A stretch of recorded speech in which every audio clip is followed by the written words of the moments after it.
નમસ્કાર મિત્રો, ફરી વખત સ્વાગત છે આપ સૌનું દ્વારકેશ ઓનલાઈનના એક નવા જ વિડીયોમાં.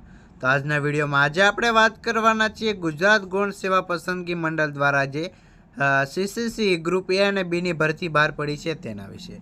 તો આજના વિડીયોમાં આ ભરતીની તમને તમામ માહિતી આપણે આપી દેવાની છે કે કુલ કેટલી જગ્યાઓ રહેવાની છે, શું લાયકાત રહેવાની છે, શું પરીક્ષા વગર સીધી ભરતી થવાની છે. આ તમામની માહિતી આજે આપણે આપી દેવાના છીએ, તો વિડીયો પૂરો જોજો. તથા તમે જો અમારી દ્વારકેશ ઓનલાઈનની ચેનલ ઉપર નવા જોડાણા હોય તો ચેનલને સબસ્ક્રાઈબ કરી દેજો, કારણ કે આપણે આવી જ નવી ભરતી અથવા તો નવી સરકારી યોજનાના વિડીયો જે છે સમયસર આપના માટે લાવતા હોઈએ છીએ. તો આપનો વધારે સમય ન બગાડતા આજનો વિડીયો આપણે શરૂ કરીએ. તો વિડીયોના પ્રસ્તાવનામાં આપણે વાત કરીએ તો ગુજરાત ગૌણ સેવા પસંદગી બોર્ડ એટલે કે GSSBએ જાહેરાત નંબર 378 હેઠળ ગુજરાત ગૌણ સેવા વર્ગો III ગ્રુપ એ અને બી સંયુક્ત સ્પર્ધાત્મક પરીક્ષા સીસીઈ માટે જે છે વિગતવાર સૂચના બહાર પડેલી છે. તેમાં જે છે ગ્રુપ એ અને બી ભરતી અંગે જે છે ઝુંબેશ ચલાવવામાં આવેલી હતી. તેમાં જે છે વિવિધ વિભાગોમાં કુલ 5370 જેટલી ખાલી જગ્યાઓ ભરવાનો જે છે બહાર પાડેલો છે. આ કે ટોટલ ગ્રુપ એ અને ગ્રુપ બી બંનેથી જે છે 5370 જેટલી ખાલી જગ્યાઓ જે છે પડેલી, તેના માટે જે છે આ ભરતી બહાર પાડવામાં આવેલી છે. તો વિડીયોમાં આપણે આગળ વાત કરી લઈએ ભરતીની બેઝિક માહિતી. તો સંગઠન ગુજરાત ગૌણ સેવા પસંદગી બોર્ડ એટલે કે GSSB રહેશે. પરીક્ષાના નામની વાત કરીએ તો સીસીઈ ગ્રુપ એ અને બી રહેશે. જાહેરાત ક્રમાંકની આપણે આગળ પણ વાત કરી લીધેલી છે.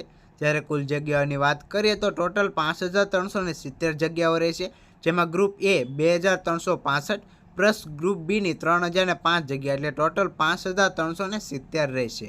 અરજીની તારીખોની વાત કરીએ તો 5/2/2024થી લઈને 20/2/2026 રાત્રિના 11:59 સુધી તમે જે છે ઓજસ દ્વારા ઓનલાઈન રજિસ્ટ્રેશન કરી અને ફોર્મ વગેરે ફિલઅપ કરી શકો છો. અને વેબસાઇટની વાત આપણે વિડીયોના એન્ડમાં વિગતવાર કરીશું કે એપ્લાય કેવી રીતે કરવું.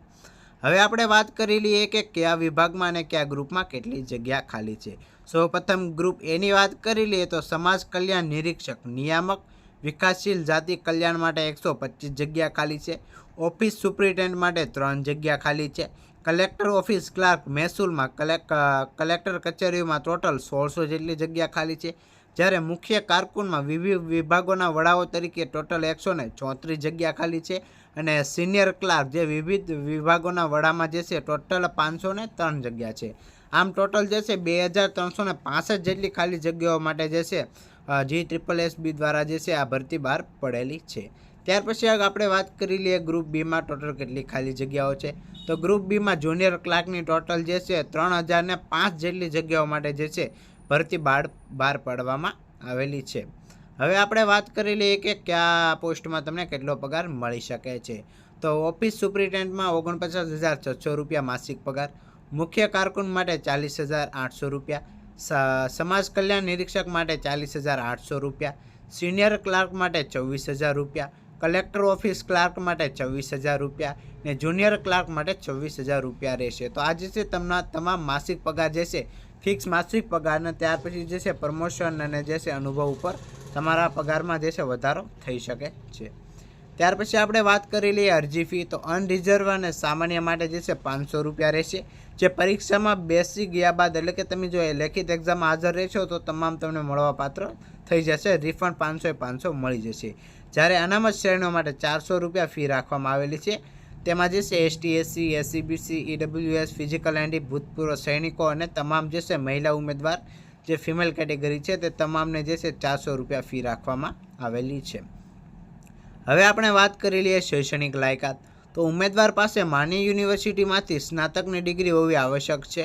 અને કમ્પ્યુટરના ઉપયોગનું મૂળભૂત જ્ઞાન પણ જે છે એટલે કે CCCનું સર્ટિફિકેટ તમારી પાસે હોવું જોઈએ. અને ગુજરાતી હિન્દી અથવા તો બંનેનું પૂરતું જ્ઞાન હોવું જોઈએ.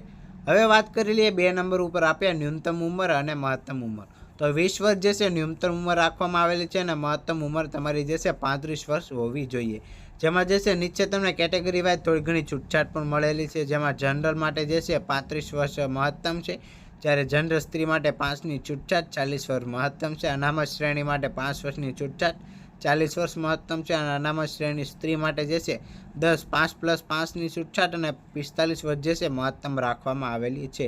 અને ફિઝિકલ હેન્ડીકેપ માટે 10 થી 15 વર્ષની છૂટછાટ મળવાપાત્ર થશે.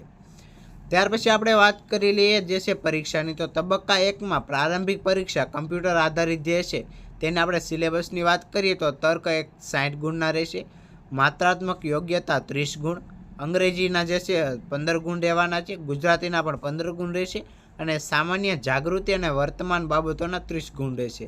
આમ ટોટલ જે છે 150 માર્કનો જે છે તમારો પેપર રહેવાનો છે અને સમયગાળો 2 કલાક એટલે કે 120 મિનિટ તમને મળવાપાત્ર થશે. અને જે છે 1/4નું જે છે નેગેટિવ માર્કિંગ પણ આમાં કરવામાં આવેલું છે એટલે કે 0.25% નેગેટિવ માર્કિંગ જે છે તમારું થઈ શકે છે.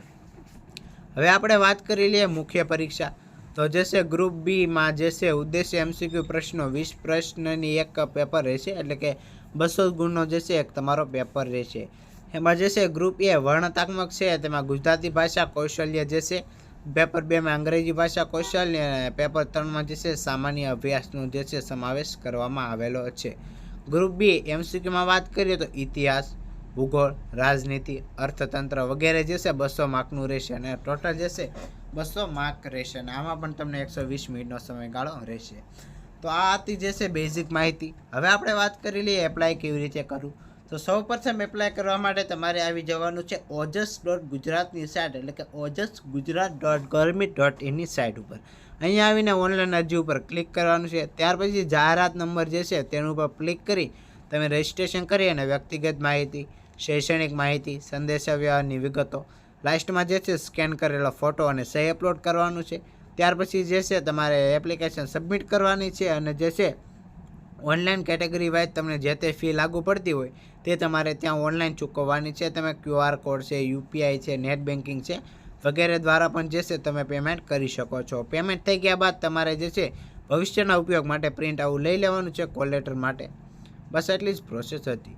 જો તમને વિડીયો સારો લાગ્યો તો વિડીયોને એક લાઇક કરી દેજો અને આવા જ નવા વિડીયો જોવા માગતા હોય તો દ્વારકેશ ઓનલાઈનની ચેનલને સબસ્ક્રાઈબ કરવાનું ભૂલતા નહીં. મળીએ મિત્રો નવા વિડીયોમાં.